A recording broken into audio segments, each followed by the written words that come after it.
Dalam nama Yesus, haleluya, amin.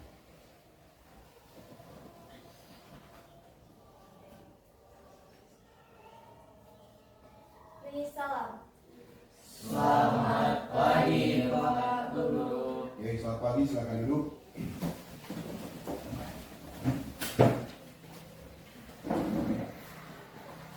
Oke, apa kabar hari ini? Baik. Sekali lagi, apa kabar hari ini? Baik. Semoga lebih baik ya, karena kegiatan kita ini banyak dengan kegiatan yang sudah kita lewati dengan jam-jam yang tidak efektif. Ini diharapkan semuanya belajar tidak kurang, dan ini terus masuk ke pembelajaran. Yang mau tidak terhadir dulu. Ketua kelas, siapa yang tidak hadir hari ini? Ketua kelas sekolah? Wakil tuh. Siapa yang hadir hari ini? Hadir semua atau ada yang hadir? Siapa yang hadir? April 5 Lensa, keterangannya apa? Sakit, siapa lagi? Ya, Kesha Desha apa? Kuron apa? Alfa, siapa lagi? Isela Rumorong. Isela Rumorong, isin. Ada lagi? Ya, Maria Boy, isin. Apa? Cuma itu? Oke. Oke, baik.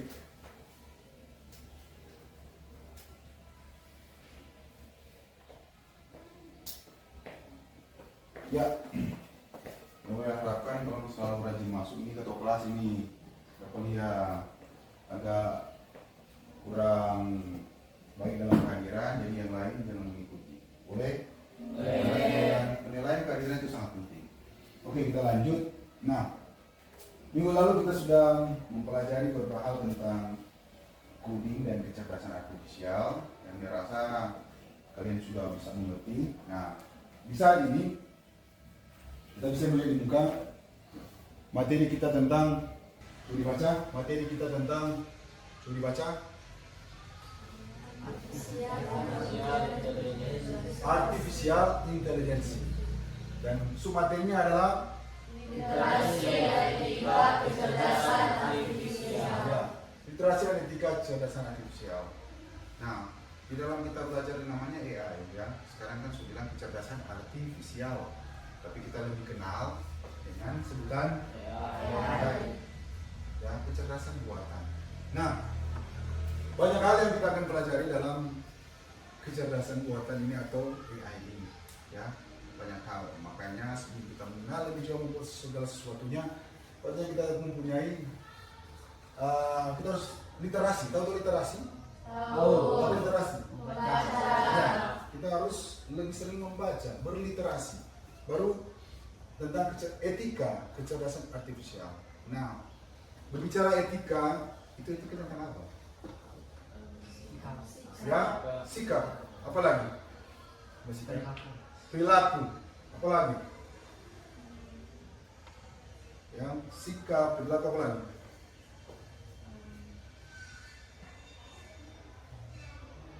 Itu ya, biar rasa di garis besar perilaku, sikap itu masuk pada etika. Nah, etika dalam kecerdasan artifisial itu seperti apa kira-kira? Ada yang tahu? Jadi etika dalam kecerdasan artifisial, ya. Etika dalam kecerdasan buatan, ada yang tahu? Bisa berikan contoh. Nah, berbicara etika yang saya sampaikan, etika kita. Jadi ketika kita diperbantukan dengan teknologi yang ada seperti AI ini, yang pasti kita harus menggunakan dengan sebaik-baiknya, dengan hal-hal yang positif. Jangan pertama, ketika kita menggunakan AI, kita menyalahgunakan dengan hal yang negatif. Yang pasti negatif positif harus tahu tuh, baik dan tidak baik. Nah, yang tidak baik contohnya apa kira-kira kalau kita gunakan AI? Hal yang tidak baiknya apa? Contoh, ada tugas, toh, cari gampang, terus nak baca materi, search, nak aja analisis, copy paste. Ya, itu jadikan membuat orang jadi malas, berpikirnya malas, membuat ini malas. Kenapa? Orang lebih ketergantungan di AI atau kecerdasan artifisial. contoh lain, terus bisa membuat orang lain jadi punya masalah. Tuh, contoh kita membuat apa namanya video-video, ada kan video-video yang terbuat dari AI itu, bisa pernah lihat tuh? Video yang dibuat dari AI. Tahu kalau melihat kan instruksi yang termasukkan itu prompting, nanti tolong pelajari itu dia prompting. Nah, di sini akan saya kasih muni video yang tolong melihat bersama. Saya mau kasih muni video yang tolong melihat bersama. Ini ada video. Tolong fokus dulu pada video ini.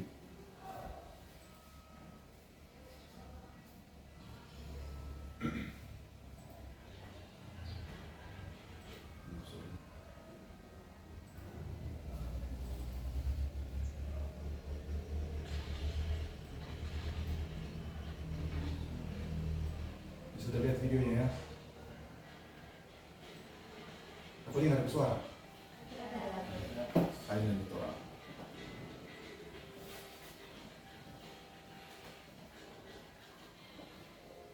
Apa yang kita lakukan setiap hari dari bangun tidur hingga beraktivitas semakin dipengaruhi oleh teknologi. Salah satu teknologi yang kita pisahkan adalah kecerdasan buatan atau AI. Mari kita lihat bagaimana AI telah menjadi bagian dari kehidupan kita. Pernahkah Anda menggunakan Siri, Alexa, atau Google Assistant? Mereka adalah contoh sederhana dari AI yang membantu kita mengatur jadwal, memainkan musik favorit, atau bahkan menjawab pertanyaan, semuanya dengan perintah suara. Pernahkah Anda merasa YouTube atau Netflix mengetahui apa yang ingin Anda tonton? Itu adalah hasil dari AI yang menganalisis kebiasaan penonton Anda dan memberi rekomendasi berdasarkan preferensi. Di dunia yang lebih canggih, AI juga digunakan dalam mobil otonom. Mobil-mobil ini dapat berfungsi sendiri dengan menganalisis data dari sensor dan kamera untuk menghindari rintangan dan membuat keputusan secara real time.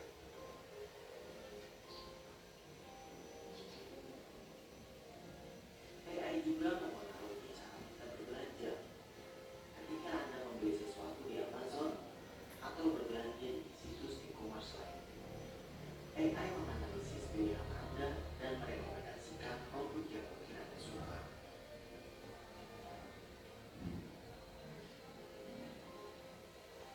AI juga hadir dalam dunia kesehatan, membantu dokter mendiagnosis penyakit lebih cepat dan akurat dengan analisis gambar medis atau data pasien.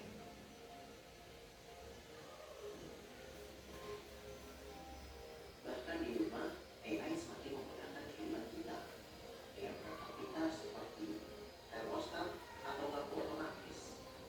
AI dapat mempelajari kebiasaan Anda dan menyesuaikan pengaturan secara otomatis.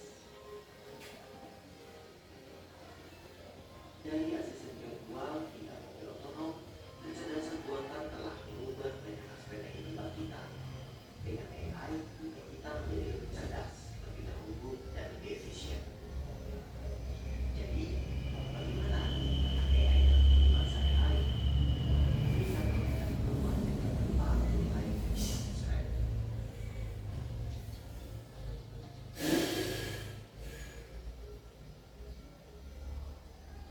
Oke.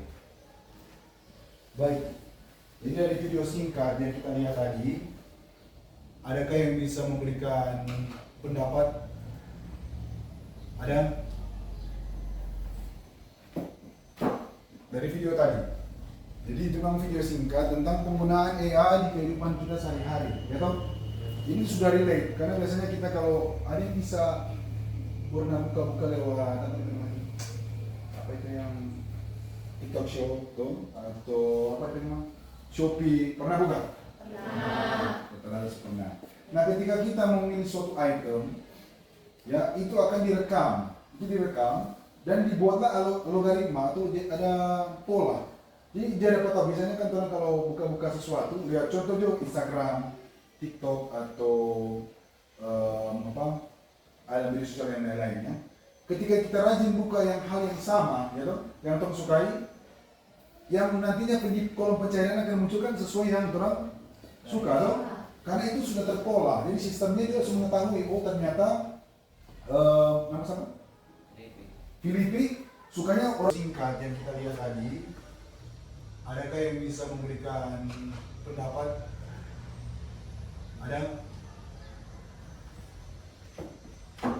Dari video tadi. Jadi itu memang video singkat tentang penggunaan AI di kehidupan kita sehari-hari, ya toh? Itu sudah relate, karena biasanya kita kalau ada yang bisa pernah buka-buka lewat apa itu yang TikTok Shop tuh atau apa itu namanya Shopee, pernah buka? Pernah. Nah ketika kita memilih suatu item, ya itu akan direkam, dan dibuatlah logaritma atau ada pola. Jadi jangan dapat tahu, biasanya kan orang kalau buka-buka sesuatu, lihat contoh jo Instagram, TikTok atau ada media sosial yang lain-lainnya. Ketika kita rajin buka hal yang sama, ya toh, yang orang sukai, yang nantinya di kolom pencarian akan munculkan sesuai yang orang suka terus. Karena itu sudah terpola, sosial, apa semua, toh. Karena itu sering kita buka. Jadi sistem membaca pola itu, boleh seperti itu. Nah sekarang apa sih tujuan pembelajaran kita di saat ini? Nah, yang akan menjadi tujuan pembelajaran. Nah, kita baca bersama-sama untuk tujuan pembelajaran kita di mata pelajaran hari ini. Mengenali mampu membuat ide sederhana pemanfaatan AI. Ya, jadi dari kecerdasan AI atau kecerdasan artifisial, baru kita mengenal contoh penerapannya seperti apa, dan ada juga mampu membuat ide sederhana. Ya. Jadi kalian nantinya akan dibentuk dalam kelompok kecil, ya, dan di masing-masing kelompok itu akan membahas beberapa hal terkait dengan membuat ide sederhana pemanfaatan AI, ya. Nanti ada subjek masing-masing yang akan disampaikan ke masing-masing kelompok. Oke? Ya. Kita lanjut. Nah, ini ada pengertian singkat, boleh kita ambil catatan singkat saja, ya. Jadi AI atau artificial intelligence adalah kemampuan sistem komputer untuk meniru kecerdasan manusia seperti belajar, berpikir, memecahkan masalah, dan mengambil keputusan. Ya. Jadi sini ada Google, contohnya ada Google Assistant, ChatGPT, sistem rekomendasi, dan self-driving car.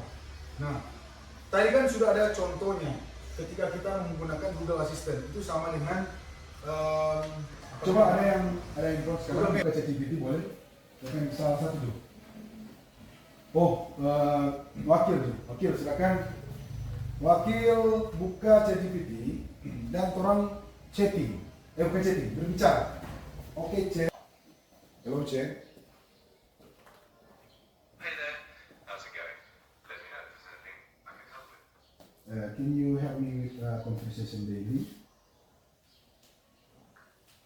Absolutely, I'd be happy to help you with that. We can chat about anything you like, and I'll do my best to make it fun and engaging. Itu cuma simpel, itu cuma tanya bisa. Orang kalau bicara dalam bahasa Inggris sehari-hari, itu bisa. Jadi orang bisa latihan untuk bahasa Inggris dengan chat GPT. Dia bisa rekomendasikan kalau orang salah, dia bilang, oh ini ada salah penyebutan. Nah, dia bisa bilang. Jadi orang bisa latihan akan yang lain. Lihat ya, boleh? Itu untuk kecerdasan artifisial ya. Lanjut. Nah ini komponen utama AI. Bisa baca bersama-sama. Yang pertama apa? Data. Yang kedua algoritma. Yang ketiga komputasi. Nah, ini adalah 3 komponen AI atau kecerdasan artifisial, ya. 3 komponen ini tidak terlepaskan karena dari data, ya data-data yang contoh yang sebenarnya sampaikan tadi. Jadi Google Map itu kan bisa ada auto Google tuh. Mungkin pernah lihat auto Google coba lewat? Ya pernah. Jadi kalau ada auto Google lewat, langsung buat tadi di pinggir di situ man. Mau terekam, mau sepanjang kalau saya, oh ada ini, terekam, ya. Jadi auto Google itu dia buka data, update data terbaru, ya. Jadi kalau mencari pakai Google Maps, dapat data yang real, yang terbaru. Jadi harus ada data. Contoh juga kalau mencari informasi tentang apa? Pembelajaran mencari informasi. Karena semua sekarang serba teknologi, ya, digital, jadi semua sudah upload di media sosial. Kan? Jadi tinggal search apa saja itu bisa muncul. Ya. Bahkan data Anda, ketika data Anda tidak masuk privasi, kasih sebar, itu bisa muncul. Orang bisa akses. Hanya dengan pesan suara dan sebagainya. Ya, seperti itu. Jadi data ini mewakili komponen utama dari AI. Karena dari data itu kita bisa cari. Kemudian yang kedua, algoritma. Algoritma itu apa? Itu langkah-langkah untuk proses data. Ya, sama yang tadi yang bilang. Karena orang rajin buka-buka itu Instagram sebagainya, yang itu aja yang terbuka. Nah itu kan diproses oleh AI, yang mana itu mengikuti algoritma. Ya. Karena itu sebagai resep, tahu resep? Resep. Jadi orang membuat sesuatu harus ada resep, gitu. Jadi itu yang diproses. Jadi sekarang semua orang direkam, ya. Di dunia digital itu direkam. Jadi hati-hati dalam, ya memang ada yang membantu juga, ada yang bisa merugikan Anda. Jadi hati-hati ya untuk Anda menggunakan media sosial dan AI. Ya, jangan digunakan sembarangan. Digunakan sebaik-baiknya. Oke? Kemudian komputasi. Komputasi itu apa? Daya hitung atau kemampuan komputer menjalankan algoritma. Ya, sekarang komputer kan sudah lebih canggih, ya. Jadi semakin besar komputasinya, semakin cepat AI belajar dan bekerja. Ya. Jadi sekarang kan banyak hal-hal yang disumbang teknologi semakin canggih. Buat lebih gampang, tapi ingat cara menggunakannya kita harus ada etikanya. Gunakan sebaik-baiknya. Boleh? Boleh. Oke. Kita lanjut. Nah, penerapan AI dalam kehidupan sehari-hari. Yang pastinya di sini ada beberapa hal. Ada yang tahu yang logo pertamanya apa? AI. Meta AI. Yang keduanya? Yang ketiga? Rata-rata seperti apa? Ya. Tadi di episode ibu. Ya, boleh? Oke. Kita lanjut. Ya. Saat ini Tro akan membagi kelompok. Silakan untuk dia akan membaca untuk kelompok. Ada 4 kelompok di sini. Ya.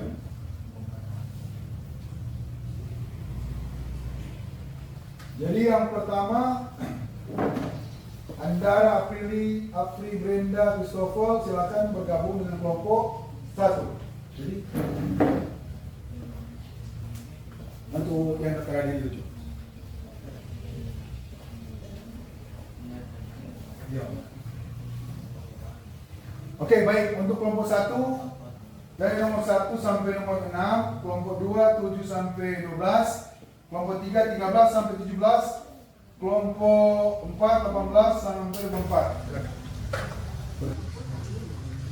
Langsung. Kelompok 1 2 3 4.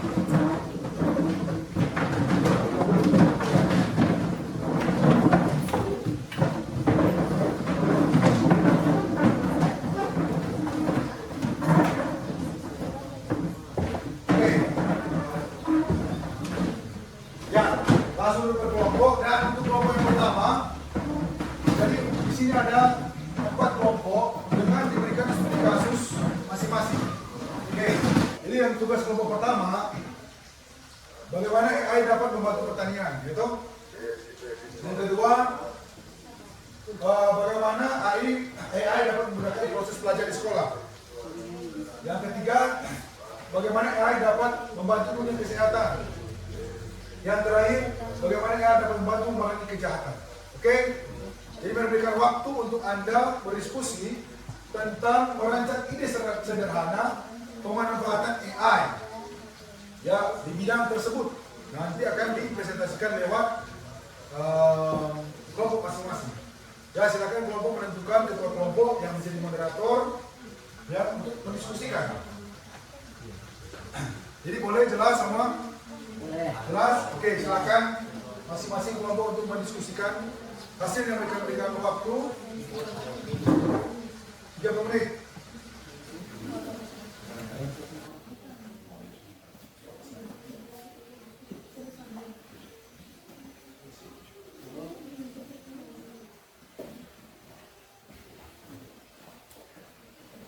Ini apa lagi? Salah? Ya.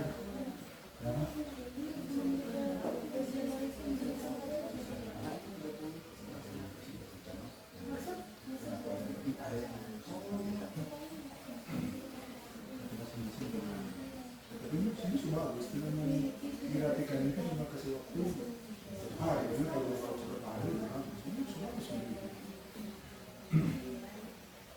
oke, ya perhatikan ini semuanya, coba menghadap depan, semua.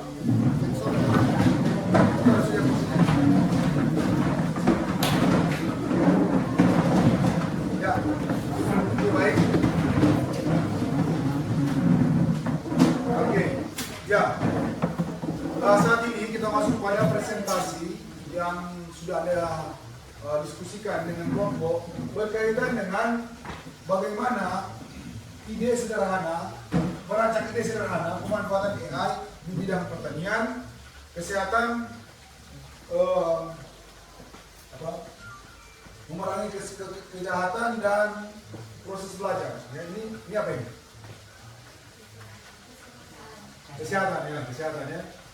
Boleh? Boleh. Jadi kita fokus silakan masing-masing kelompok menentukan yang akan membaca materi, yang menjadi moderator, yang akan mencoba. Oke, teman-teman yang lain boleh perhatian. Di sini ada kelompok tentang bagaimana AI dapat membantu di bidang pertanian. Ya. Jadi yang lain boleh perhatian. Jadi ketika ada pertanyaan saya akan bertanya. Jadi yang lain menghadap ke teman-teman supaya nanti presentasi. Nanti ada yang membaca materi, silakan boleh. Bagaimana kelompok sudah siap? Siap? Oke. Waktu dan kesempatan ini persilakan. Terima kasih atas kesempatan yang diberikan. Kami dari kelompok 1 akan mempresentasikan tentang bagaimana AI dapat membantu pertanian. Tapi sebelum itu perkenalkan, nama saya Syafiqah Salam. Saya Benedikya. Saya Christopher Poli. Saya Angga Malaya.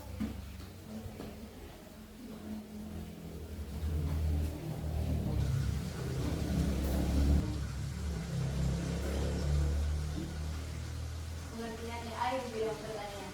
AI dalam bidang pertanian adalah pemanfaatan teknologi kecerdasan buatan untuk membantu mengelola, menganalisis, dan mengoptimalkan berbagai aktivitas pertanian. Dengan AI, pertanian dapat memanfaatkan data dari sensor drone, citra satelit, hingga mesin otomatis untuk mengambil keputusan yang lebih tepat dan efisien. Tidak sederhana AI di bidang pertanian. 1. Aplikasi pendeteksi penyakit tanaman. Contoh 1.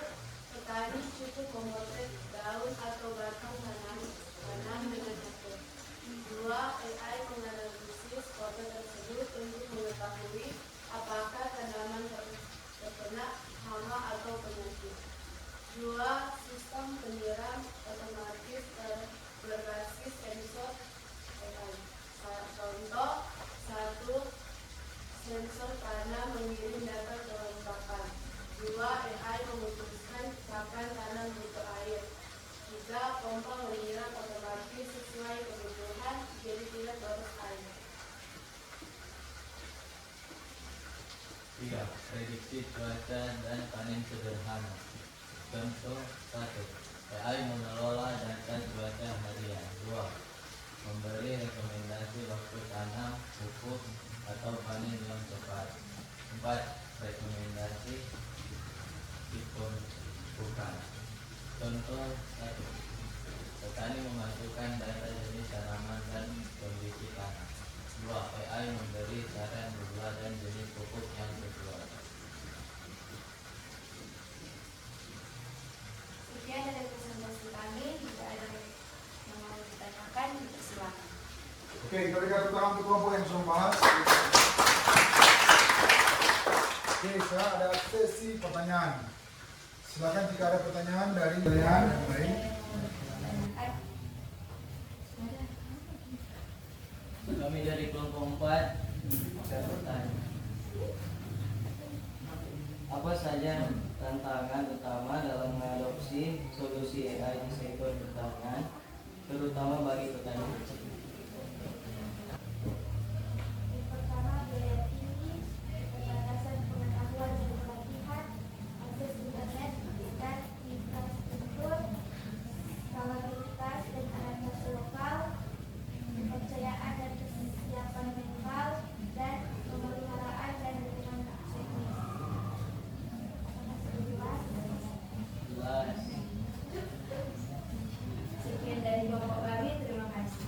Oke, kita berikan kepuasan sekali lagi. Oke, baik ya, kita evaluasi untuk hasil. Kesimpulan dari kinerja kelompok kami, jadi secara sederhana AI membantu dokter dan tenaga medis bekerja lebih cepat, akurat dan efisien, serta memberi kemudahan bagi pasien untuk menjaga kesehatan sehari-hari. Demikian dari kelompok kami. Oke, kita berikan tepuk tangan. Baik, silakan balik ke tempat masing-masing dulu, berkelompok. Nah, dari hasil diskusi kelompok ya yang sudah kita dengarkan tadi dari teman-teman yang presentasikan hasil, ini itu sudah sangat baik cara penyampaian ya, hasil yang sudah ditampilkan ya. Ini memang kalau kita lihat memang banyak hal-hal yang kita dapati dalam pembelajaran hari ini ya. Kita menemukan ide, merencanakan ide dalam pemanfaatan di bidang pertanian, pembelajaran, ya, kesehatan, itu semua ada. Ya. Oke, sebelum kita lanjut dalam kesimpulan materi kita, orang membuat dulu ice breaking, ya, supaya fokusnya orang lebih terarah. Silakan pulpen, buku taruh di atas meja, dan semua siap. Tahu ice breaking kan? Tahu ice breaking? Tahu. Jadi yang mengambil ice breaking yang melatih fokus kita, ya, supaya semua ini tetap fokus. Karena ada media yang sudah mulai agak nggak fokus. Baik, kita akan melatih fokus dengan ice breaking Simon bilang, tahu? Tahu. Tahu permainannya? Tahu. Ya. Tapi kalau Simon bilang, bikin. Kalau Simon yang bilang, jangan. Bikin. Oke, kita masuk di permainan. Boleh? Boleh. Simon bilang, duduk siap, sempurna. Simon bilang, angkat tangan kanan. Simon bilang, turun tangan kanan, angkat tangan kiri. Iya kan, belum fokus. Nggak apa-apa, udah, oke. Ini dicoba, sekarang serius. Ya, boleh? Boleh. Jadi kalau dia kesalahan, berarti orang yang akan membersihkan kelas. Ya. Simon bilang, angkat tangan kanan. Turun. Masih lagi nggak fokus. Nama siapa? Verona. Verona fokus suka luka nih. Simon bilang turun tangan kanan. Simon bilang berdiri. Simon bilang duduk. Simon bilang angkat tangan kiri. Simon bilang turun tangan kiri. Oke, baik semuanya. Tepuk tangan. Simon bilang tepuk tangan. Saya ada bilang tadi itu pertama, Simon bilang besok tepuk tangan. Ada? Ada? Ada atau enggak? Nah, semua belum fokus. Kalau memang selesai kegiatan, sudah selesai. Jadi semua membersihkan dan menyimpang. Boleh? Boleh. Oke, tepuk tangan sekali lagi semua. Baik. Kita masuk dalam kesimpulan. Ya. Kira-kira dari materi yang korang presentasikan, yang korang dengar, apa yang menjadi kesimpulan saya? Etika AI adalah privasi data, dampak pekerjaan, dan penggunaan AI di hal yang positif. Jadi, ketika kita menggunakan AI, kita harus tahu itu privasi data. Ya. Kita privasi data. Kemudian ada juga tentang dampak pekerjaan. Ya, contoh, di pertanian, yang pastinya bukan cuma positifnya aja, toh. Jadi ada yang negatifnya juga. Ya, bisa juga di kesehatan di sebagian itu ada human error yang bisa menciptakan sesuatu yang berakibat fatal ya, di penggunaan AI ya. Kemudian ada juga di penggunaan AI yang digunakan di hal yang positif. Tadi semua banyak yang positif kita tahu. Kita memiliki pikiran ya. Kita memiliki perasaan. Kalau komputer atau robot kan diprogram ya, ini tidak memiliki perasaan. Jadi kita yang mengontrol, kita yang lebih bijak dalam menggunakan AI. Boleh? Boleh seperti itu? Boleh. Ya. Jadi itu adalah kesimpulan kita. Dan ketika kita ada yang bisa, apa yang kita refleksikan dalam pembelajaran ini kira-kira? Apa itu refleksi? Refleksi itu apa? Gambar, cerminan, ya. Kita berefleksi apa dari pembelajaran kita ini? Apa? Silakan. Ada? Silakan sampaikan. Kemudian jangan sama malam. Sampaikan apa yang menjadi refleksi kita di saat ini. Silakan. Orang berani berbicara supaya hanya terkesan orang takut-takut. Berani dalam kelas orang berani berbicara. Apa yang menjadi refleksi kita dalam pembelajaran ini? Apa? Silakan dari kelompok 1. Silakan. Siapa yang mewakili? Ini siapa? Namanya siapa? Brenda. Brenda, silakan. Ya, kita akan mendengarkan refleksi yang didapat dari Brenda. Oke. Silakan, apa Brenda? Sampaikan saja. Jadi yang Brenda refleksikan dalam pembelajaran ini apa? Jadi penggunaan AI sangat penting dalam kehidupan sehari-hari. Contoh dapat membantu kita dalam melakukan pekerjaan atau tugas sekolah yang ada di sekolah. Oke. Nah, itu saja. Kita berikan tepuk tangan. Yang lain? Ada? Silakan. Berani menjawab. Sama yang berani menjawab. Silakan. Ada? Ada? Ada? Apa-apa. Memang begitu Brenda. Kalau biasanya ketika coba diri, kadang-kadang kemobilan sudah hilang. Karena itu pengaruh gugup. Makanya belajar. Ketika orang belajar lebih sering orang tampil berani, itu proses belajar. Ya. Tapi kalau orang takut, dalam artian orang nggak berani untuk berbicara, tampil di muka, itu yang akan lama-lama orang berbicara dengan teman-teman yang contoh. Ada yang bisa jadi pemimpin, ada yang bisa ke depannya jadi public speaking yang baik. Tapi kan orang, malu kita. Orang berani berbuat, belajar dari kesalahan, ya. Tapi berbuat yang hal yang positif, gitu. Biar banyak kesalahan contoh. Mungkin dalam bahasa Inggris, dia suka belajar bahasa Inggris, tapi dalam penyebutan, dalam menyampaikan sesuatu masih agak kacak-kacak sebagainya. Tapi orang itu proses belajar. Kalau orang belajar dari situ, belajar kesalahan, ya mungkin menjadi tahu, gitu. Orang belajar dari tidak tahu menjadi tahu. Orang belajar dari kesalahan, gitu. Belajar dari pengalaman. Boleh? Di depan lebih berani lagi supaya semua berani tampil. Boleh? Oke, kita berikan aplaus untuk semua untuk hari ini. Jadi dalam pertemuan sampai di sini, minggu depan kita akan masuk pada pembelajaran tentang penggunaan AI dengan membuat prompting, membuat media sesuatu yang dihasilkan lewat platform AI. Ya, boleh? Boleh. Oke, demikian untuk pertemuan. Kita akan tutup dengan doa. Silakan.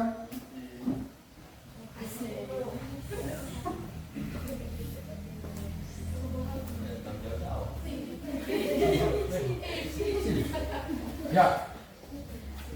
Mari kita berdoa. Terima kasih Tuhan, terima kasih Bapa karena Engkau yang baik dalam kebaikan.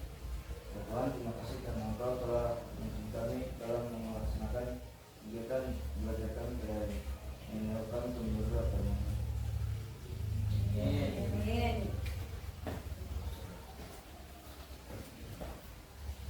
Siap.